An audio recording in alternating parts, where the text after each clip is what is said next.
Segundo domingo de Páscoa, Festa da Misericórdia. Primeira leitura, Atos 2, 42 a 47. Salmo 117. Segunda leitura, 1 Pedro 1, 3 a 9. Evangelho, João 20, 19 a 31. A liturgia da palavra da oitava de Páscoa está caracterizada pelos relatos das aparições de Jesus Cristo ressuscitado. O quarto evangelho contém 4 aparições. Uma ao amanhecer do primeiro dia da semana, a Maria de Magdala, porque foi ao sepulcro, João 20, 1 a 18. Uma ao entardecer desse mesmo dia aos discípulos reunidos, mas trancafiados em casa, João 20, 19 a 25.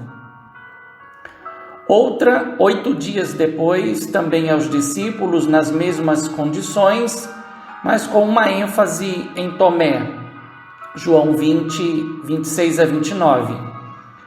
E uma última, sem referência temporal, indicada a 7 discípulos à margem do mar de Tiberíades, com ênfase em Pedro e no discípulo amado, João 21, 1 a 23. Essas aparições revelam que a fé na ressurreição não foi uma passagem simples e imediata na vida dos discípulos, mas um caminho progressivo e paciente no Senhor que os conquista. O Evangelho do domingo da oitava de Páscoa narra a segunda e a terceira aparições. Ambas ocorrem no mesmo dia, mas em momentos opostos. A diferença do sepulcro aberto na primeira aparição, as portas do lugar onde os discípulos se encontravam estavam fechadas e se diz o motivo, por medo dos judeus. Este medo reflete o perigo que os seguidores de Jesus corriam, pois tanto o discípulo amado como Pedro estiveram no pátio da casa do sumo sacerdote, onde Jesus foi interrogado e passou a noite preso. João 18, 15 a 18, 25 a 27. O lugar não é identificado e nada permite pensar que seja o mesmo em que se realizou a última ceia. A oposição às portas fechadas e ao medo dos discípulos acontece pelas 3 atitudes de Jesus. Entrou em um lugar fechado, se colocou no meio deles e proferiu a saudação: a paz esteja convosco. Esta saudação, porém, vai muito além da que habitualmente se fazia quando se adentrava em uma casa, pois aplaca o medo e é o efeito da sua morte redentora. A saudação é acompanhada de um gesto identificador. Quem entrou e saudou a todos tem as marcas do crucificado, pois mostrou-lhes as mãos e o lado. Não há como se equivocar na identificação. Por isso, a reação é oposta ao medo e vem acompanhada da fé em Jesus. Então os discípulos se alegraram por verem o Senhor. Lembremos que este título é pascal. A repetição da saudação não significa incompreensão em relação à primeira, mas serve para introduzir a comparação. Como o Pai me enviou, também eu vos envio. A missão tem um sinal, a paz do ressuscitado, e conta com um gesto criador. Soprou sobre eles, realizando uma promessa feita: recebei o Espírito Santo. Preciso lembrar que no discurso de despedida, durante a última ceia, Jesus havia falado longamente sobre o Paráclito e sobre a sua missão. E quando vier, ele convencerá o mundo quanto ao pecado, a justiça e o juízo. João 16, 8. É nesse contexto que Jesus ressuscitado atribui a 10 discípulos a primeira missão que deve acontecer em comunhão e sob a ação do Espírito Santo. A quem perdoardes os pecados, eles lhes serão perdoados. A quem os não perdoardes, eles lhes serão retidos.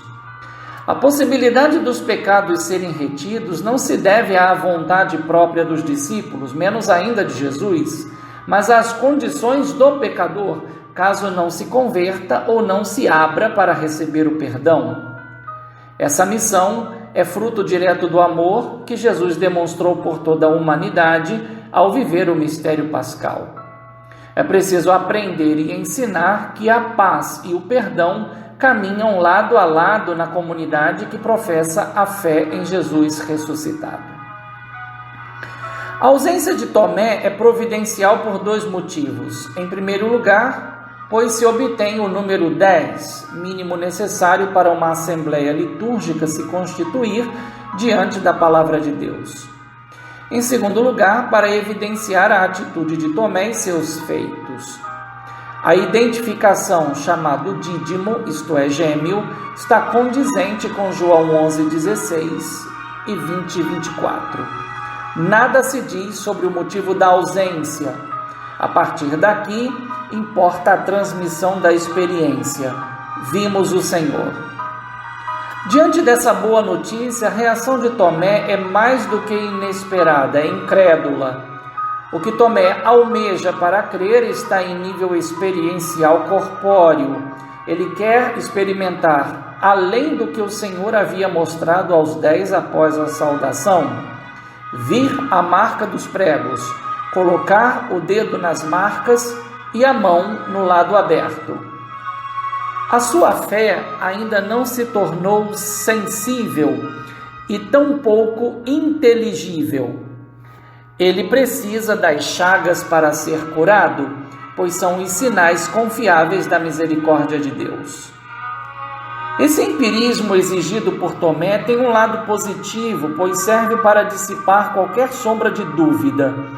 O ressuscitado do anúncio tem que ser o crucificado da sentença. Além disso, é preciso dizer que a atitude de Tomé desestabilizou o grupo e, entre aspas, tirou a paz que havia sido comunicada por Jesus. 10 não convenceram 1. Assim, o primeiro falimento em comunicar a boa nova do ressuscitado aconteceu dentro da comunidade apostólica, que, de certa forma, já foi chamada a colocar em prática o perdão para um dos 11. O que ocorre dentro do grupo prepara para as dificuldades da missão.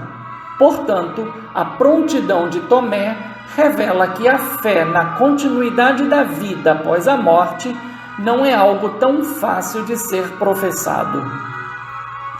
Entre as duas aparições transcorreram 8 dias. Isto serve para evidenciar o primeiro dia da semana, o domingo, como tempo oportuno de encontro com o Senhor ressuscitado. Tudo parece igual à aparição anterior, mas enfatiza-se que estavam reunidos em casa, símbolo da igreja, e que Tomé estava com eles. O Senhor reaparece, o que indica que ouviu a queixa de Tomé e veio disposto a satisfazer a sua exigência. Antes, porém, comunica o efeito pascal: a paz esteja convosco, o que corresponde: eu estou convosco, pois Jesus ressuscitado é a paz. Superadas as barreiras físicas, Jesus se dispõe a ajudar Tomé a superar a sua incredulidade ou necessidade da fé sensível. Ordena que Tomé faça exatamente o que tinha colocado como exigência: põe o teu dedo aqui e olha as minhas mãos, estende a tua mão e coloca-a no meu lado. Esse ato de Jesus pode ser colocado como pura misericórdia, vindo ao encontro da miséria de seu discípulo, mas não deixou de exortar Tomé: não sejas incrédulo, mas fiel. A incredulidade de Tomé foi vencida pela bondade de Jesus ressuscitado. Diante disso, Tomé reage com uma solene profissão de fé: meu Senhor e meu Deus. Esta reação de Tomé vai em duas direções. A primeira tem a ver com o aspecto central da cristologia, pois Jesus é Senhor e Deus, conforme a revelação feita a Moisés por ocasião da sua vocação e missão. A segunda tem a ver com um aspecto da eclesiologia e se situa na época da redação do quarto evangelho, final do primeiro século, quando o imperador Domiciano, 81 a 96, que além de ter perseguido cruelmente os cristãos, havia se declarado Dominus ac Deus, isto é, Senhor e Deus. Então, passando a afirmação de Tomé do grego para o latim, tem-se Dominus meus et Deus meus. Tomé, nesse sentido, se torna representante de todos os cristãos que não reconhecem a divinização do imperador e, portanto, não negam a fé em Jesus Cristo diante da perseguição. Nesse contexto mais amplo, a última fala de Jesus a Tomé fomenta ainda mais a exigência e o sentido da missão além das fronteiras da Palestina. Se por um lado há uma repreensão, acreditaste porque me viste, por outro lado Jesus pronuncia a segunda e última bem-aventurança presente no quarto evangelho. Bem-aventurados os que creram sem terem visto, e que está em conformidade com a primeira, dita no contexto da última ceia e do ensinamento sobre a diaconia. João 13:17. O testemunho ganha primazia sobre o ver e o tocar, mas a incredulidade de Tomé serviu para verificar a fé pascal dos 11 que deverão anunciar Jesus ressuscitado. No final, o evangelista oferece uma espécie de conclusão com ênfase na profissão de fé a partir da experiência dos discípulos com Jesus e que já se tornou um livro que não contém todos os sinais que realizou diante deles, mas nesse livro estão apenas os que de fato servem aos destinatários, para que acrediteis que Jesus é o Cristo, o Filho de Deus, e para que, crendo, tenhais a vida em seu nome. Com a morte dos apóstolos, não é mais possível uma fé tangível, isto é, sem a pretensão da presença de sinais, como a que Tomé representa, mas deverá ser cada vez mais pautada no testemunho, que para ser digno de crédito, precisa ser coerente. Um bom segundo domingo da Páscoa, um fraterno abraço. Padre Leonardo Agostini.